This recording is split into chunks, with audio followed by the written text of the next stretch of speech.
Welcome to the Voting Cell. Thank you for joining me. I'd like to thank everyone for their kind words and support um, before surgery, after surgery. So far, so good. Still a little bit weak, but thank you for your time. Um, this commentary is pertaining to Bryan Kohberger. I wanted to discuss briefly what was said in court. I try not to keep you all too long. Kaylee's sister spoke. Also, Dylan Morrison spoke. I want to focus on those two said commentaries for this live stream. I'm going to go to my community page. I'm going to discuss briefly my suggestions for this week for movies. Then we'll get into the victim's impact statement.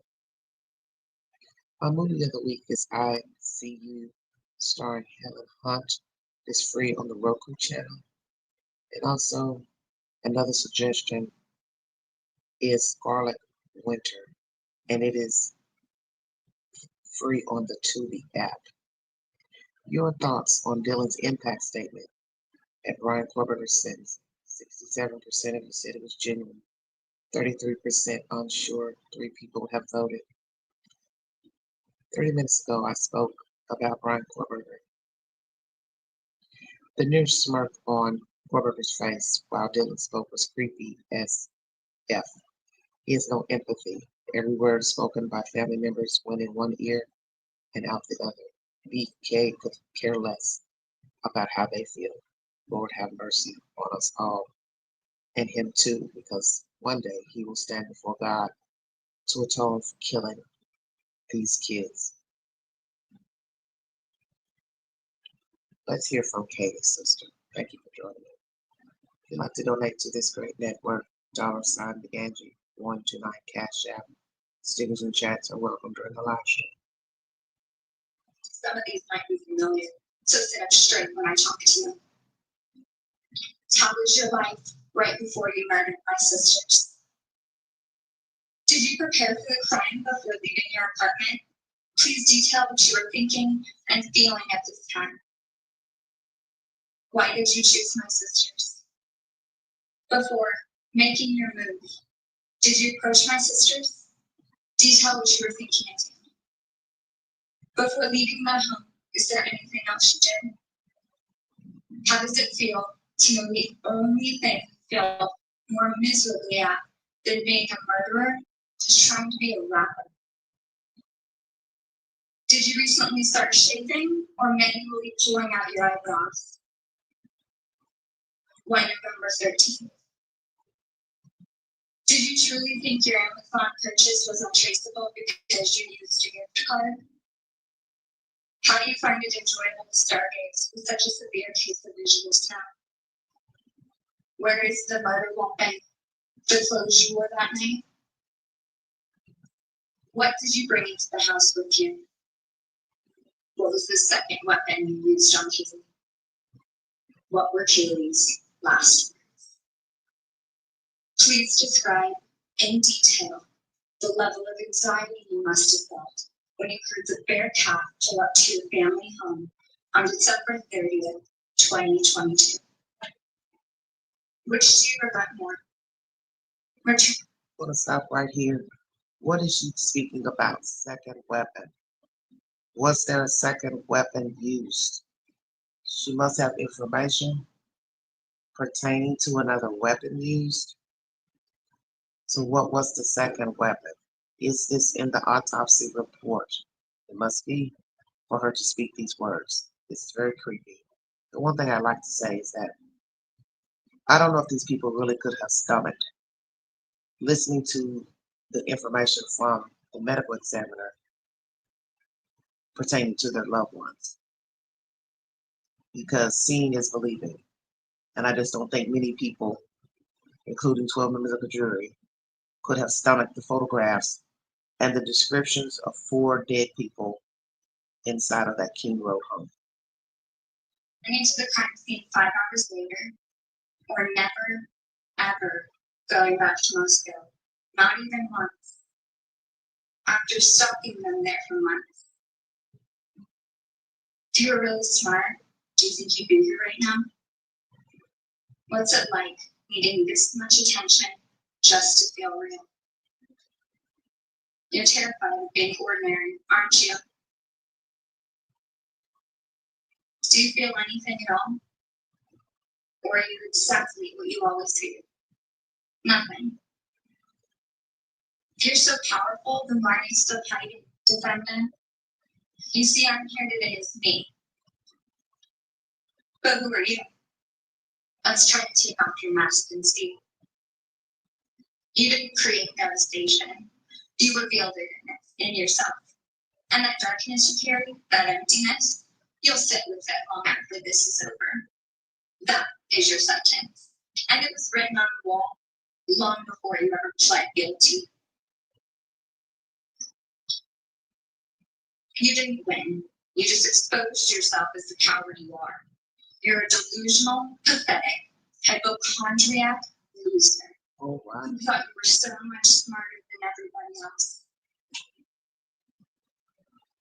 Constantly scolding, turning your nose up to grammar mistakes, nitpicking and criticizing others. You wanted so badly to be different, to be special, to be better, to be deep, to be mysterious.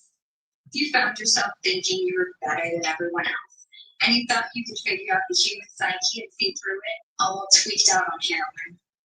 Oh, my goodness. Lurking in the shadows made you feel powerful because no one ever paid you any attention in the light. Thank you for watching. Subscribe below and download our new segment. Wow. Wow, wow, wow, wow, wow. Second weapon used was a second weapon used. Calling him out on using heroin, wanting attention, wanting to be important, nitpicking other students' work, grammar. Powerful words. And I'm sure he did not like hearing those things that are, many would say, true about him, what we've learned about him. Naturally, we don't know him personally. And the people who thought they knew him, they don't know him because Bryan Kohberger doesn't know himself. It is sad to see a human being sit before members of a gallery and be ostracized, but he deserved it because he put himself there. He didn't have to take these kids' lives. He didn't know them. They didn't know him. There was no rapport. There was no interaction deserving of what he gave to them. And he forfeited his own freedom, the freedom of 4 individuals, devastating the lives of family members, friends, and community for what? Being insecure. That's really what this is all about. Shamefully, sadly, an insecure individual went out to the world and snuffed out 4 individuals. When you break it down, chop it up into little pieces and put it in different boxes, it all comes out the same. Kohberger is insecure. He's mad and he's angry, and that was shown in court. He has no empathy for unaliving these kids, and it's obvious in his demeanor in court. Telling him to sit up straight means nothing. Criticizing him means nothing. Calling him names means nothing because he has no empathy. And that's the one thing that nobody can get because everybody wants to have the last say. I get it. You want to tell this monster how you feel about what he has done to your family member. But what no one understands is that Kohberger is an empty vessel. As you'll hear Dylan call him a whole vessel. He's not whole. Because if he was whole, we wouldn't be here. He's an empty vessel. So nothing that was said in court today is of relevance. That is the reason why we're here. Because he never felt relevant. So therefore, you can't be relevant, and nor was your loved one. No one was relevant in the eyes of Bryan Kohberger. And that's what some people are going to have to come to grips with. The very reason why people act out towards others, lash out towards others, hurt others, is because they feel non-relevant. He does not feel what you feel. He does not think how you think. Even in your worst moment of feeling possibly betrayed, ignored, ridiculed, bullied, you would have never gone into a house and butchered 4 kids. You may have thought of doing evil things to another person, but possibly not this. And even if you had the thought of unaliving someone by gun or knife, could you have done it? Would you have done it? Maybe not.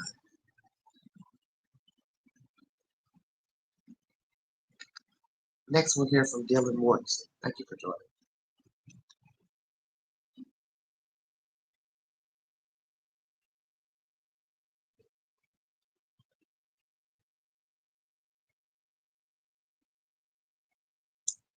What weapon did he take into the house?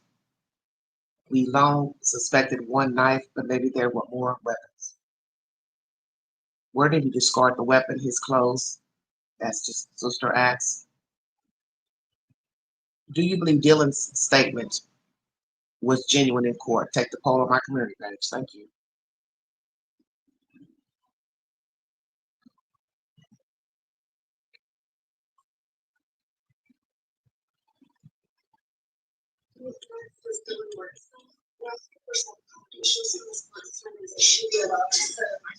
Sure.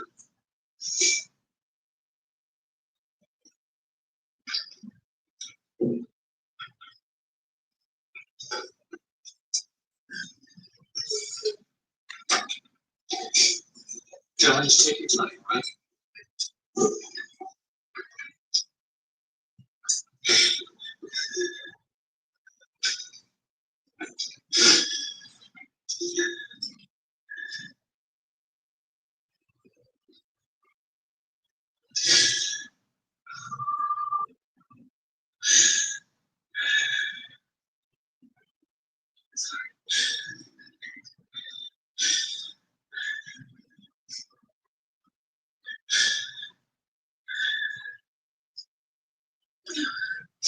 Thank you, Your Honor. What happened that night changed everything. Because of him, 4 beautiful, genuine, compassionate people were taken from this world for no reason.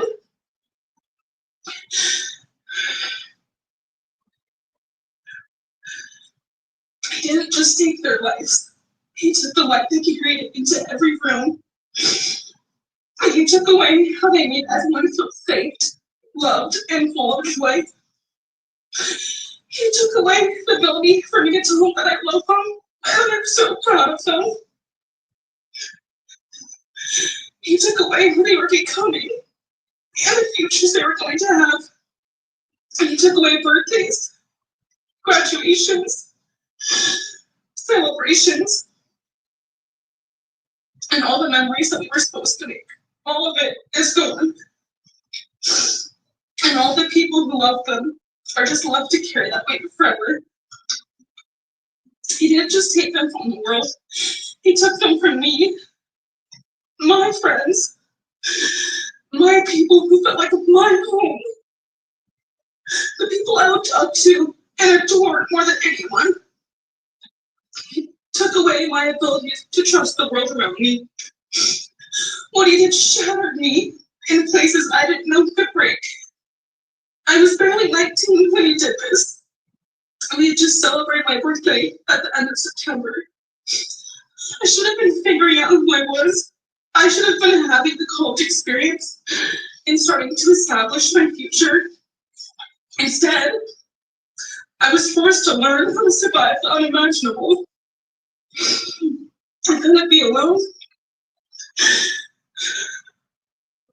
I had to sleep in my mom's bed because I was too terrified to close my eyes. Terrified that if I blinked, someone might be there.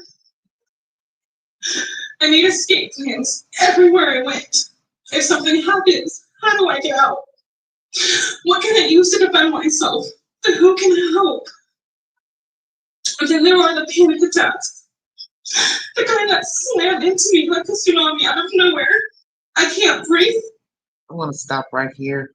I find these commentaries very interesting because we learned shortly after Kohberger was arrested that there was a photograph of Miss Mortensen jogging near her family's home that winter. If many of you remember the photograph of her running, taking a jog.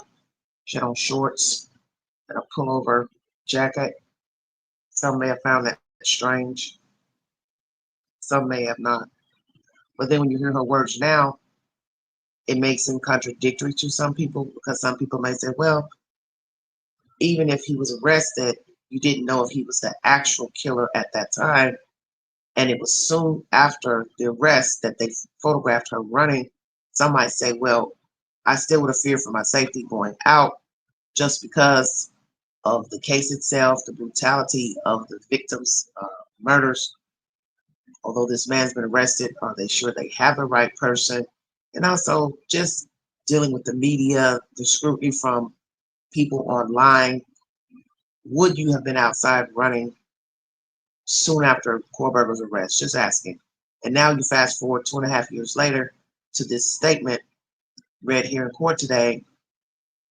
Do you feel that this is a genuine statement versus a person running outside in the winter, half dressed, just saying, after your friends were brutally murdered? Although he was captured, but some people may say, well, I still would have been afraid to go out. But here in this statement, she's saying she slept in her mother's bed. Don't know how long she slept in her mother's bed with her mom. Don't know. Some may care, some may not. But I'm just asking all the questions. I can't think. I can't stop shaking.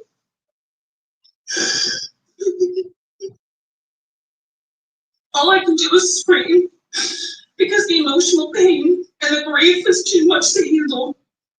On my chest, it feels like it's caving in. Sometimes I drop to the floor with my heart racing, convinced something is very wrong. It's far beyond anxiety. It's my body reliving everything over and over again. My nervous system never got the message that it is over, and it won't let me forget what he did to them. People call me strong. They say I'm a survivor, but I don't see what my new reality looks like. They don't see the panic attacks, the hypervigilance, the exhaustion, the way I scan every room I enter, the way I flinch at sudden sounds. They don't know how heavy it is to carry so much pain and still be expected to keep going, and that's because of him. He still never to me I may never get back. He told that if he took the version of me who didn't constantly ask, what if it happens again? What if next time I don't survive?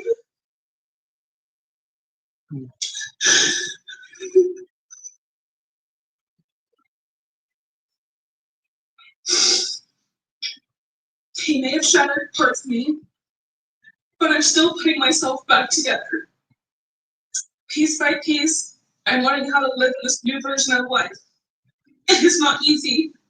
It hurts, but I'm still trying. Still trying. I'm not trying just for me. I'm trying for them, my friends. About a year ago, I had a dream about them. I got to say goodbye. I told them I won't be able to see you again, so I need to tell you goodbye. They all kept asking why, and all I could say was, I can't tell you, but I have to. When I woke up, I felt shattered and heartbroken, but also strangely grateful. Like maybe in some way that dream gave us the goodbye we never got. Still no dream can replace them, and no goodbye will ever feel finished. He is a hollow vessel, something less than human. Hollow, I'm sorry. A body without empathy, without remorse. He chose destruction. He's just evil. He feels nothing. He tried to take everything from me. My friends, my safety, my identity, my future. He took their lives, but I will continue trying to be like them to make them proud. Living is how I honor them. Speaking today is to help me find some sort of justice for them. And I will never let him take that from me. He may have taken so much from me, but he will never get to take my voice. He will never take the memories I had with them. He will never erase the love we shared, the laughs we had, or the way they made me feel seen and whole. Those things are mine. They are sacred, and he will never touch them. I get to feel sadness. I get to feel rage. I get to feel joy even when it's hard. I get to feel love even when it hurts. I get to live. And while I will still live with this pain, at least I get to live my life. He will stay here, empty, forgotten, and powerless. John, thank you so much for your courage. I appreciate it.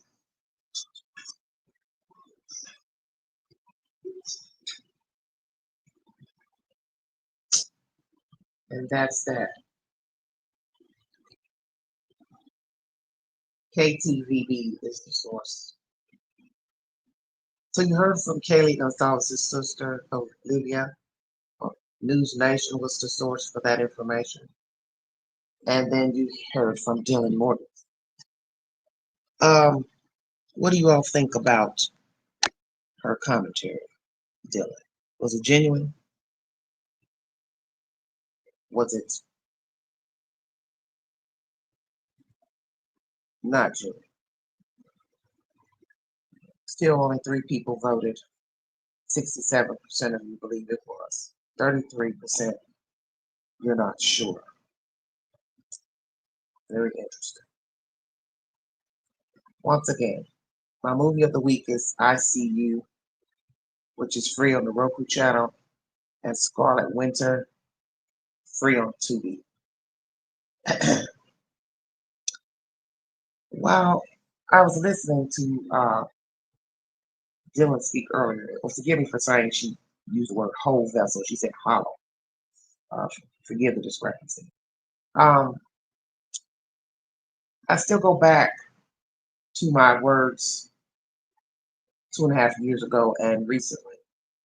I still feel the same about this case as I did when I started getting information. And then listening to her speak briefly, I didn't finish all of the commentary until just now.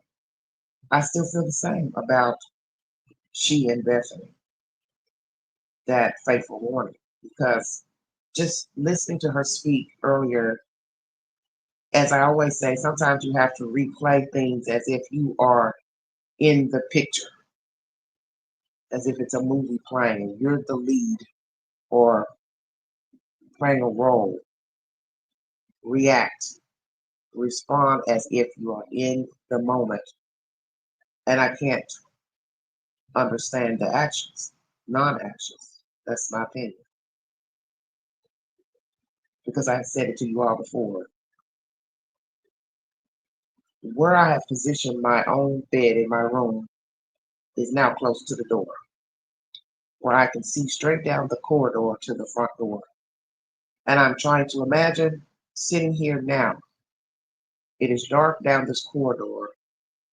To see a man coming out from, let's say, behind the wall and walking towards the door, what would my reaction be right now? I'm going to either say, who the hell are you? I'm going to be frozen shock, as she said she was, or I'm going to scream and or shut the door, or all of the above, one after the other. I can't say what I would do because I know I'm good at saying what I would and wouldn't do. I would assume I'd be like, who the hell is that? And try to slam this door to shut it and call 911. I refuse to believe that Queen would shut the door, lock the door, and then go back to sleep or go back to watching television. I just can't see me doing that. And it wouldn't matter if there was somebody else living in this apartment with me. I had a visitor in this apartment with me. I just can't see me accepting a dark figure walking towards the door and I do nothing. Hell, not even run towards the door after he goes out and lock it. I would hope I would do that. But that's my point. I'm not in that situation, so I can only assume what I would do. But I know at some point, one of these doors is getting locked. That front door or this door. Now, some would say, what would be the point in locking the main door? Because he got in some type of way. How did he get in? And you may not even be thinking that at the time when you're frantic and you're looking at a whole person who you don't know is in your house. But I replayed all that again today. What if? What would I do? I just can't see going to sleep. I'm sorry. I can't see. To me, it'd be no different if I was sitting outside my house. I was sitting in the driveway in a car, and a masked man walked out of my front door. What would I do? Slump down in the seat, honk the horn, yell out the window, try to run him over, back out of the driveway? What would I do? Just say, make it make sense. I know I'm not getting ready to get out of my car. I'm not getting ready to confront you. I probably would back out or be dialing 911. Say, there's someone coming out of my house.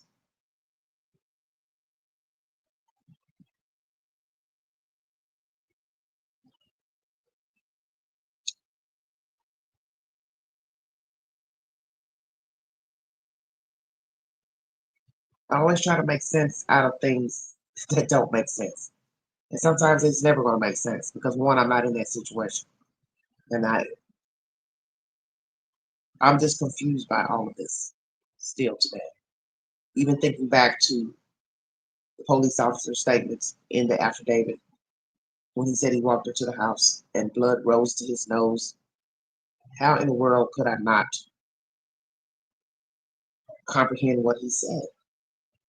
Because I've been in that situation, going in a house where a person had died, and that is what I also smelled in the house. And I've told you all this story a few times on the network, that you can smell blood after death. And this person's body wasn't even in the house. This was blood matter that was left behind. It was that strong that you could smell it from upstairs, and I was downstairs. So now you think about me walking into a 2-bedroom townhouse, much smaller than this house, and I could smell blood as soon as I walked into the threshold without a body in the upstairs bedroom. There were 4 bodies in this house. 4 bodies. And he smelled blood when he walked into the house downstairs. You slept in this house for hours, you and Bethany, and you never smelled blood. That is bizarre to me. It is all bizarre to me. The actions. Because now we have to go back to when the kids weren't even dead yet. And this woman was opening and closing doors, yelling and screaming while this man is feet away from her, killing her friends. This is weird to me. All of this is weird to me. Watching him sit in his courtroom, smirking, damn near smirking at her. At one point, it looked like he was nodding to some of the conversations that she was saying. But he's unmoved by what these people had to say in court. He does not care.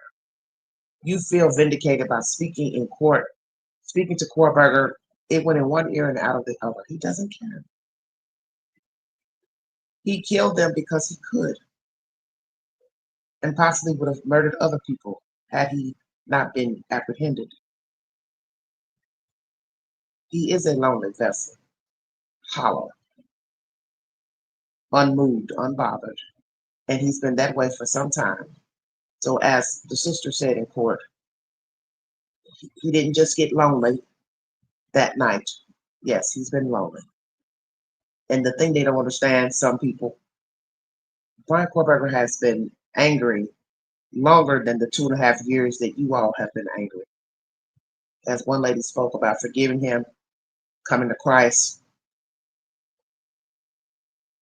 he could call her and talk to her and tell her what happened. It's a very strange thing to say in court, probably to some people. He probably will never call you. He'll probably never write. He'll probably never respond if you write it because he will want to hold something sacred to himself.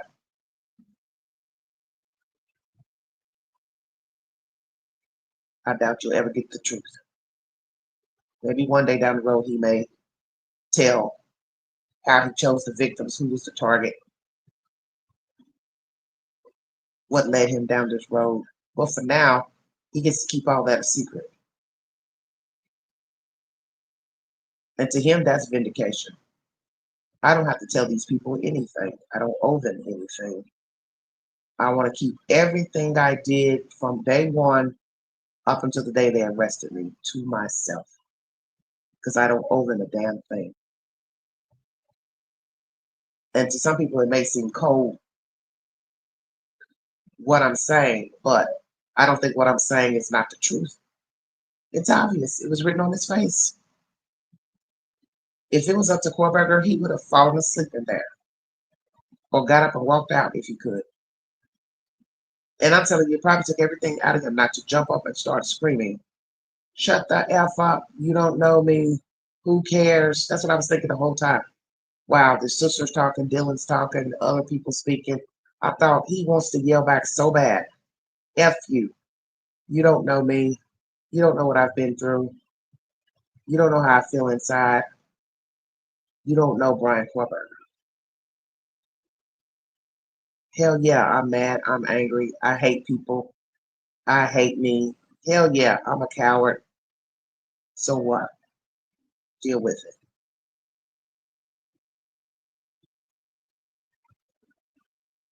It was eerie watching him. And I guess, as I've told many of you, that recently I just don't get moved by too much of what people do and say. It may be a safety thing for my own self-preservation. I just don't take in what people say and or believe them or care to believe them. That's my journey. So listening to all of this here in court, to me, it's not to be rude,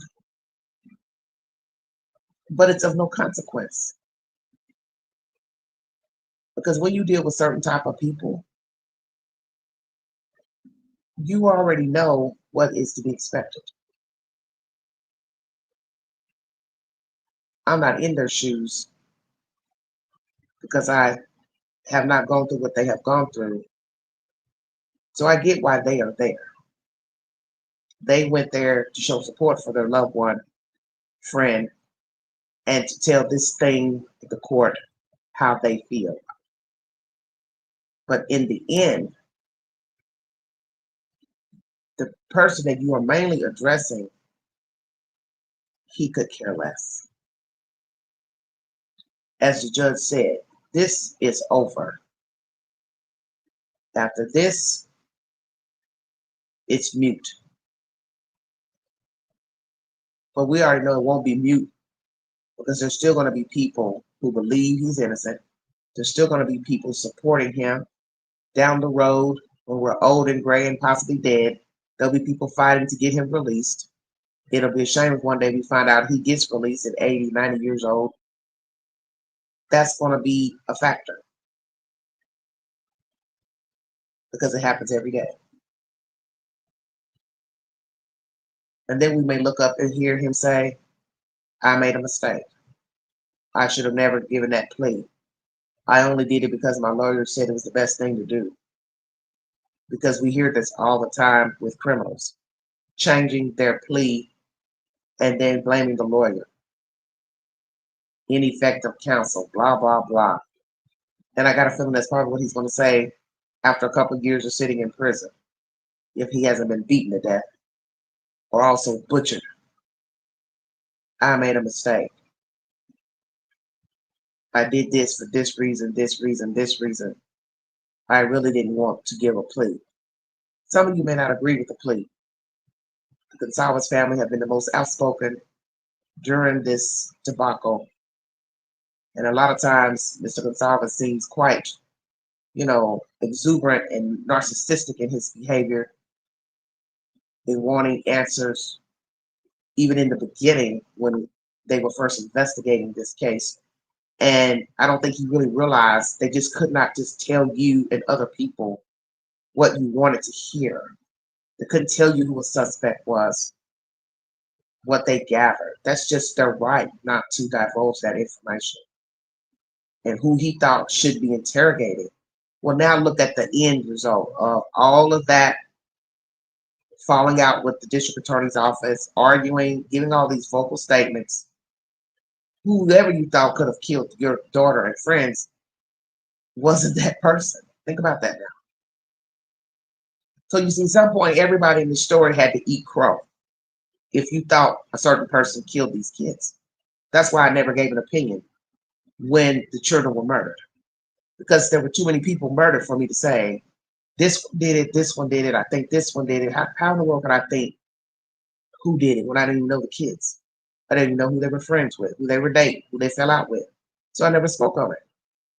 And I'm glad I didn't, because a lot of people were roasted, such as Kaylee's ex-boyfriend, the people who spoke on the news, neighbors, and they had nothing to do with the crime. And we have to be careful about who we assume has unalive a human, because when you chime in, you could cause damage that can't be undone. What if one of these people had gotten hurt, beat up, all over an assumption?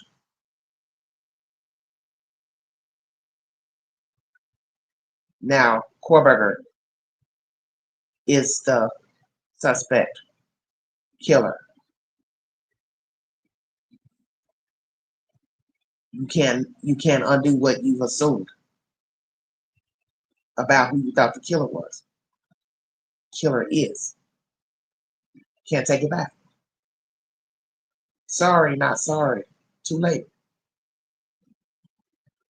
So there were people who were targeted, and they were not the killer. And they have to be able to walk around and live just like everybody else. Now, Mr. Gonzalez, his family, obviously are not in tune with the district attorney. The district attorney even spoke today to say he gets it. There are people who don't agree with his decision to take the plea, but he took it. He took it for the obvious reasons, so it could end. It is expensive to try a case, especially a case that has been moved out of its jurisdiction, original jurisdiction, which was a farce. But the one thing that was said by the district attorney that I totally agree with is Miss Annie Taylor. Her behavior during this debacle of adamantly saying he was not the killer, wanting a mistrial, wanting it thrown out, so on and so forth, when all along this man is the killer, and finally said he is the killer. Imagine that. Going before the judge, trying to do whatever you can do to get the case thrown out, to free this thing, when all along he is the killer. That's some deep SHIT. He knew he was the killer. He knows he's the killer, rather. Annie Taylor probably thought it as well, but that's not her job to say it out loud. Yeah, I think my client is the killer. That would be unethical. Now, she could probably say it now because it's over with, but she couldn't say it beforehand. I looked at the other lawyer sitting there at the desk beside her, the lady with the dark hair. Something about her was rubbing me wrong. She kind of seemed like she wanted to smirk a bit. She and Kohberger, to me, both were in unison in their facial expressions. I could be wrong, but something about her irked me, the dark haired attorney. I wanted to say, why don't you just start laughing? Is that what you want to do? You want to start laughing? Is it that you're nervous? You're sitting there with this thing. You want to laugh because what? You're laughing because you knew he was a killer and now there's justice for your client, but you couldn't say it before because you're representing him. Or you're smirking because this is all a farce to you as well. I don't know. I don't trust anybody. And I heard somebody say the other day, I know that a defendant has to be, represented in court by a attorney because that's the law. But how can you sit and defend a person who has done this type of brutality? That's a very good point. Because this isn't a kid that went in the store and stole a Snickers bar out of Walmart. And that's basically how they represented Mr. Kohberger, as if he was a teenager that stole candy out of a candy store. We're not talking about petty theft. We're talking about stalking, breaking and entering, butchering 4 people, leaving, then returning, going home, getting rid of evidence, taking a selfie with a thumbs up, and basking in the sunlight thereafter. No stolen Snicker bar.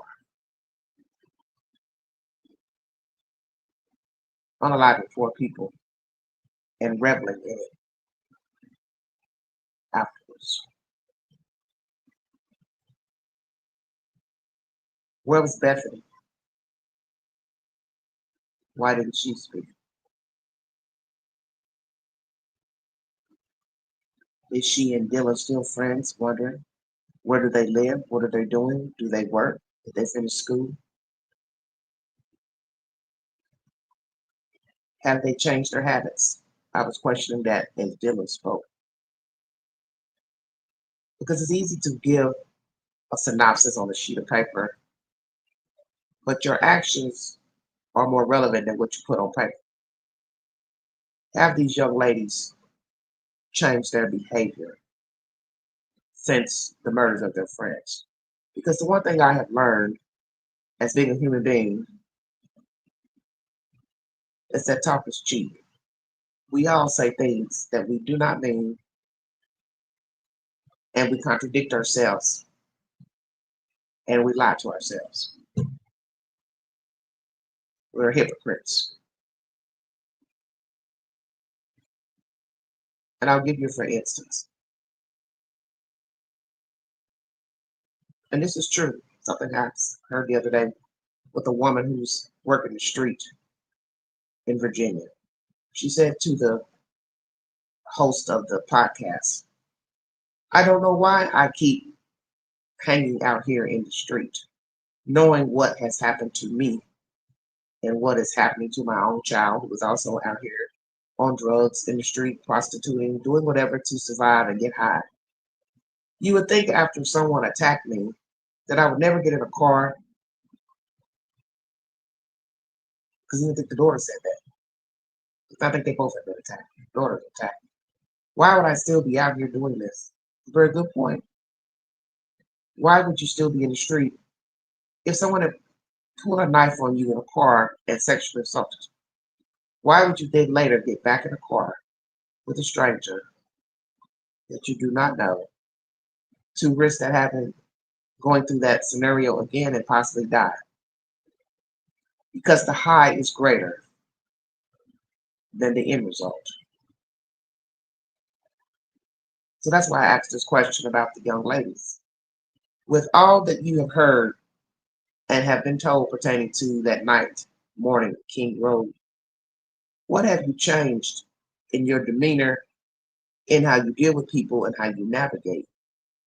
We heard Dylan say she scans the room when she walks in.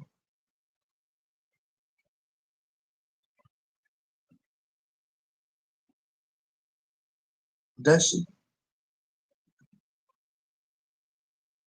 Does she walk into a parking garage alone in the night, in the morning, in the afternoon?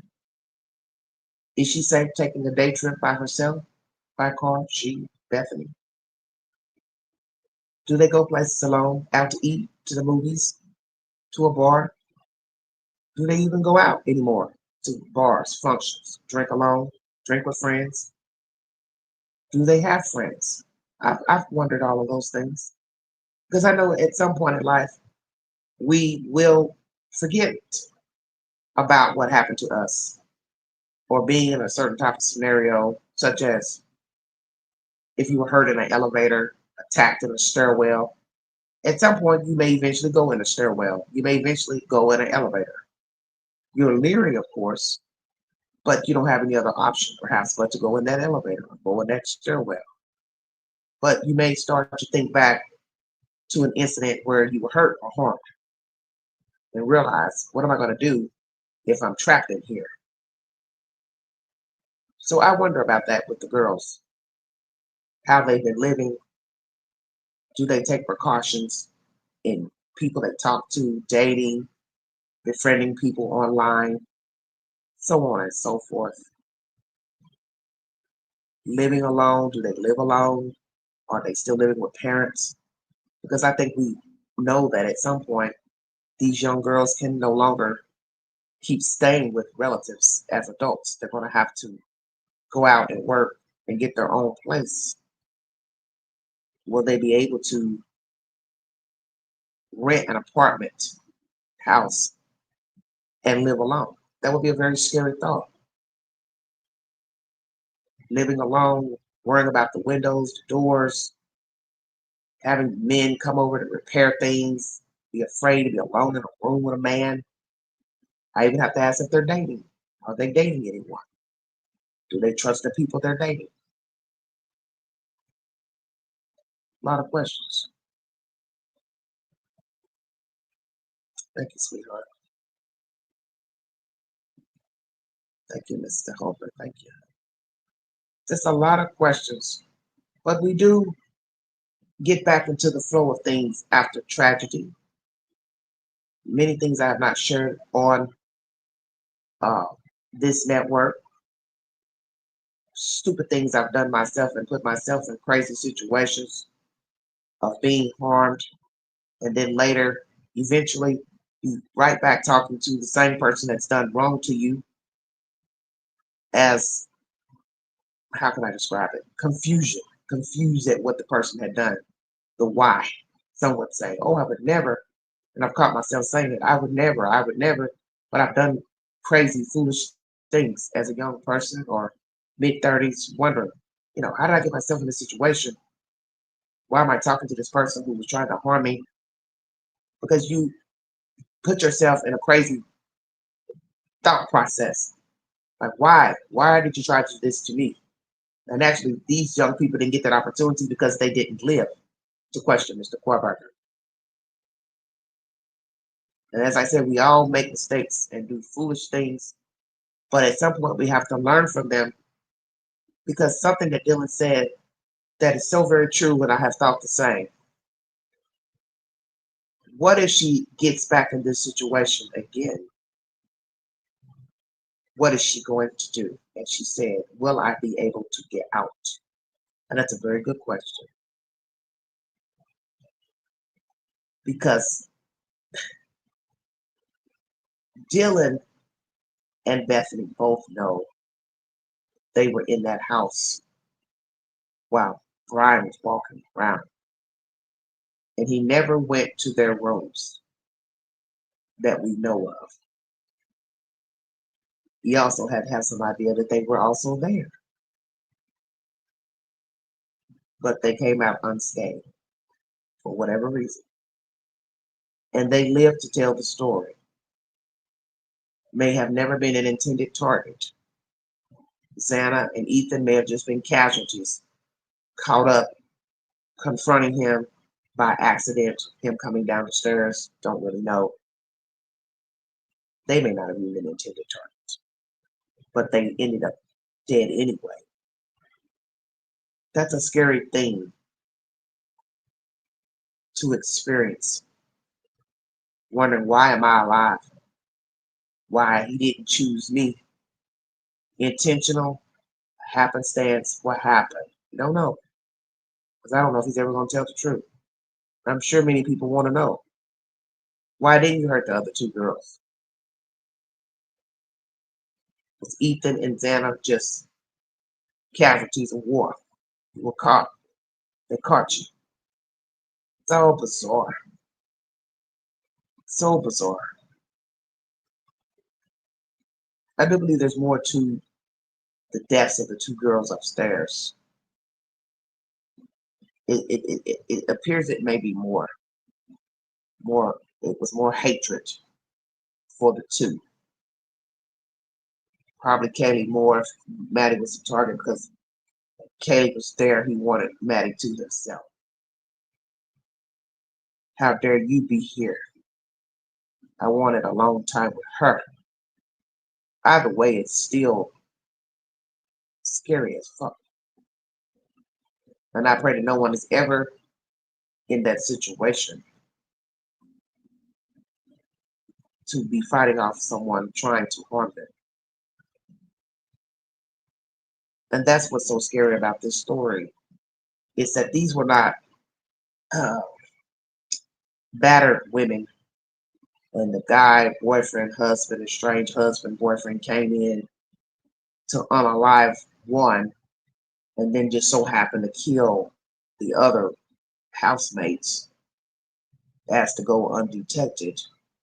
This was a random guy who chose random girls and stalked them and broke into their house and killed them and their friends.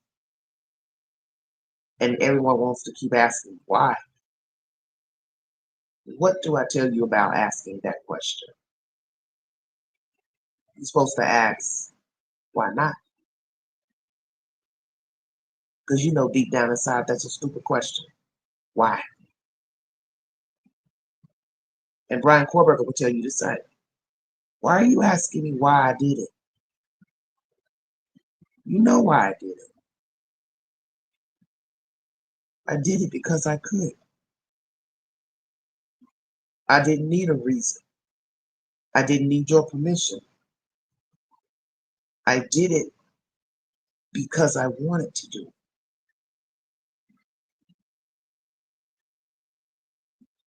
I didn't really have to have a motive. I see a lot of people have that assumption that everything's a motive. Well, I've heard many people who have committed crimes say, I don't know why I did it. I just did it. I don't know if you can believe that or not. You hear that a lot with young children who commit violent crimes. I don't know why I did it. I just did it. But I think Bryan Kohberger knows exactly why he did it. And it's more than because he could. He's angry. He's bitter. He's lonely. And he never tried to get along with the world. He felt like he was out of touch, a misfit. Nobody liked him. And he was a self-fulfilling prophecy. And that is the one thing you do not want to become, is a myth. You do not have to become what people think of you. And you've heard many people say this as adults. They thought I was going to be doing this. They thought I was going to stay a troublemaker, a misfit, but I proved them wrong. That's what Kohberger should have focused on. Not yesterday, but bettering today, tomorrow. He refused to do that. He dwelled on the negative, what he was, not who he could become. And that's That is why we have 4 dead kids, because Kohberger gave up on himself. And there are more Kohbergers out here. They are women, they are men, they are children. And if you don't find it in yourself to love yourself and have faith in yourself to be a better human, you will end up just like Bryan Kohberger, a coward, a fraud, a liar, a thief, a manipulator, a con artist, a demon. You don't have to be that.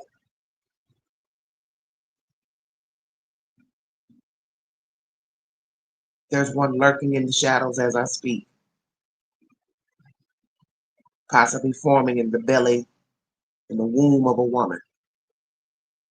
And she has great hopes for this infant to be. I'm going to love this baby no matter what. I'm going to be a great mom to this baby. He's going to be the joy and light of my world. But sadly, depending on his upbringing, how he's treated, what he endures in life, he may become a Bryan Kohberger. That's a very scary thought. How we start in the womb versus who we are today. The prayers and the thought process of the parents having hope for their child versus who they become. Lord have mercy. Prayers to all of the family members, the friends, the community, the university. Prayers that they never ever have to endure such a horrific situation again. Moscow, Idaho. As I said, there has been bad blood between the Gonzalez family and the district attorney's office. And it's a sad place to be. And after what I heard after sentencing today, uh, the Gonzalez son spoke about Mr. Bill letting off a killer, a man who killed a woman who was pregnant, basically giving him a manslaughter charge from first or second degree murder, and being able to be paroled after 5 years is very disturbing to me. And maybe perhaps there needs to be some looking into this Moscow, Idaho district attorney's office. Because if a woman has been notably beaten by her boyfriend, husband, numerous times, and she's been murdered by him, there's no way the district attorney's office or any district attorney's office should give a man a manslaughter sentence. Drop charges down to manslaughter and give this heathen a chance to be free. Because what did the lady get? She and her baby, they got death. How do you get to walk free after 5 years of incarceration? How is this justice? It is not.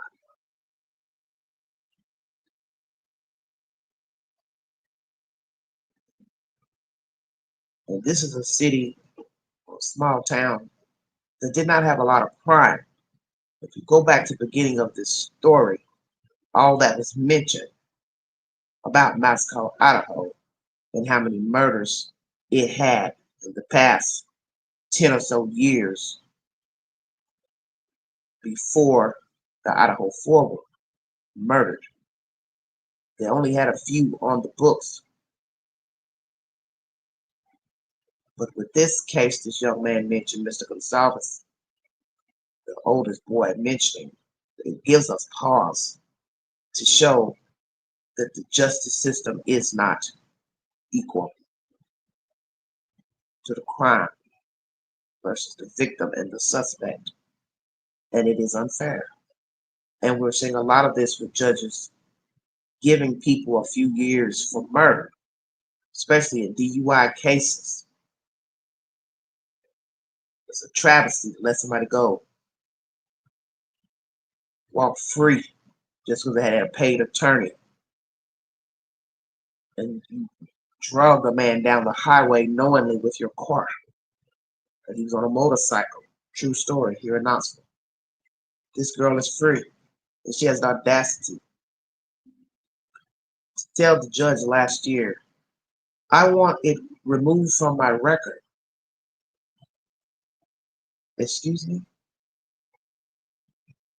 You want what removed from your record? Ma'am, you killed a man. You did not stop your car, ma'am. You did not render aid, ma'am. You had the luxury of getting a paid attorney because your family had money, ma'am. You are free, ma'am. And you have the audacity to ask the judge to expunge the record. Are you high on dope? Hell no. You should thank God that you have one, somebody that cared enough to pay the due bill for a lawyer. Two, the judge is giving you freedom. The hell are you talking about? But this is what happens when you feel self-entitled and you've gotten off. You also say, well, nobody needs to know what I did either because I'm free. That's what's walking around out here. Self-entitlement, such as Bryan Kohberger. I'm mad, I'm angry. I got to get vengeance on those who have hurt and harmed me in my eye. I don't know these kids, but they're similar to those who didn't like me, bullied me, wouldn't give me a chance, wouldn't date me. Fuck them. They're casualties of war. Same thing with this young lady. Self-entitled, pretty, blonde, don't give a fuck. Fuck that man on that motorcycle. I'm more important. I'm pretty, I'm vivacious. I deserve a second chance. You see, she's going to be her maker one day as well as Mr. Kohberger. And they may not like what they find. Because life's a bitch, is it not? And that's what these sick individuals need to understand. That the same road you traveled with your destruction, you may end up being on the receiving end. And you may not like it. Many people think Kohberger is going to have a hard time incarcerated.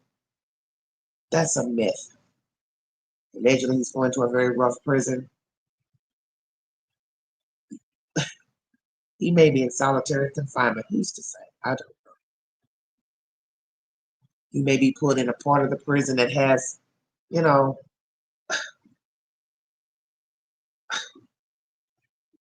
I don't know the word I want to use. It's just not like what people think. Because you got to remember, all types of people go to prison. And everybody's not accosted. Everybody's not sexually assaulted. Everyone's not beat up. Everyone's not shanked. There has to be a window of opportunity to get beat up, shanked, sexually assaulted. You know that. You're hoping that happens.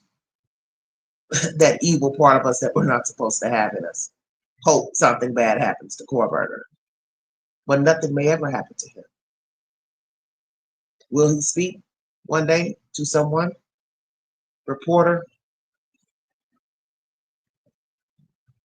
Someone doing a documentary? Tell his side, how he got to where he became this monster? Possibly. Or will he tell the whole truth? There was another point mentioned in court that I found very poignant.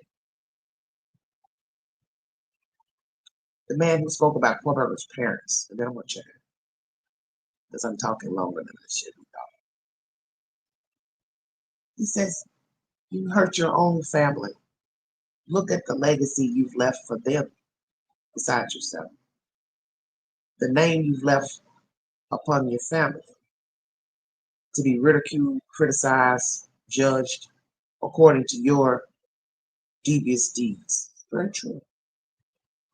It shows you how selfish Kohberger is. Not just that he snuffed out these kids, stole them from greatness that they could have become, enjoying lives with their friends and family in the world, but he didn't even care about his own family, what they would have to endure in being labeled family members of a monster, walking around having to live in a neighborhood, go to church, work, live freely without being judged, being related to this thing. That shows you how evil Kohberger is. But see, that goes back to what I've said already. He doesn't care about what you think, or we wouldn't be here today if he cared. Because a lot of people get caring and like and love misconstrued. Let me make it clear to you. Those things don't exist in a sociopath, psychopath. That's your ideology. He loved his mom. He loved his dad, but he hates these 4 kids who he knew nothing about. There's no such thing. He loves no one because he doesn't love himself. And I always say that with people who mistreat their wives and their husbands. Somebody will say, but he's a good father. How many times have you heard that? When a person is being accused of murder, what is the first thing you hear? Especially when it's a man. Oh, I know he cheated on his wife.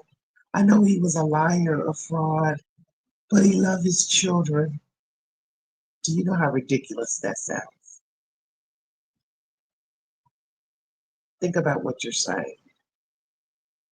You're willing to disrespect your family by cheating on your wife, lying to another woman or women, deceiving them, God forbid any other crimes you've committed, and then you snuff out your wife for your own sick reasons, and I'm supposed to believe you're the same human that loves your children. You love your mother. You love your father. You love your dog. That is the most stupidest statement made.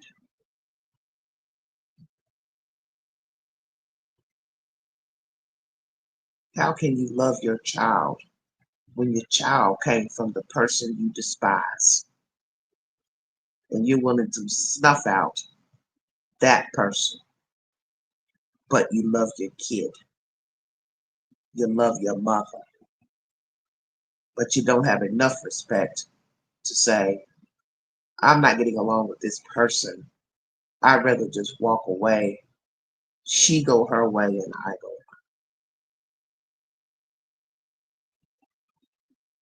Know the difference. A sociopath, psychopath loves no one. Empty is empty.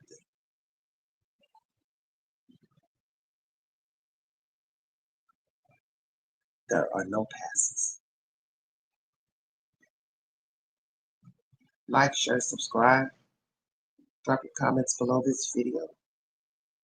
Follow the Queen on the Newsbreak app. Thank you for your time. If you'd like to donate to this great network, $Big Angie 129 Cash App. Stickers and chats are always welcome during the live stream.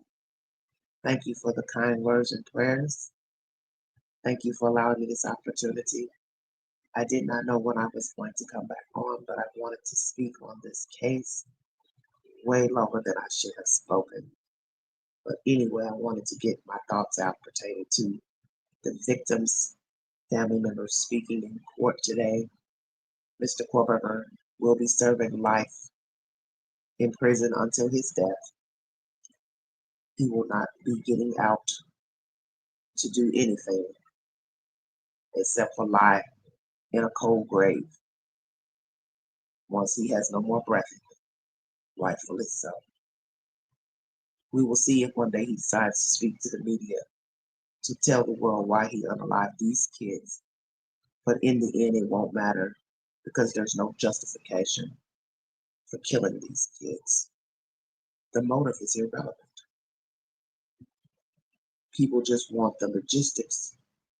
But as I said earlier in this live, I don't think people will really wanted to sit in court and look at all those photographs of butchered young people and try to fathom a motive. Because in the end, you have to take all that out of court with you.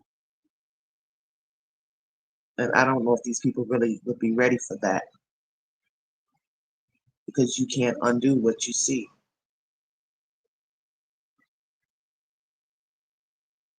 So maybe God wanted it this way. You're not really ready for what you would have seen in the court. You would have been angrier once you saw the photographs of the kids. And I don't think anyone wants to sleep on those type of images.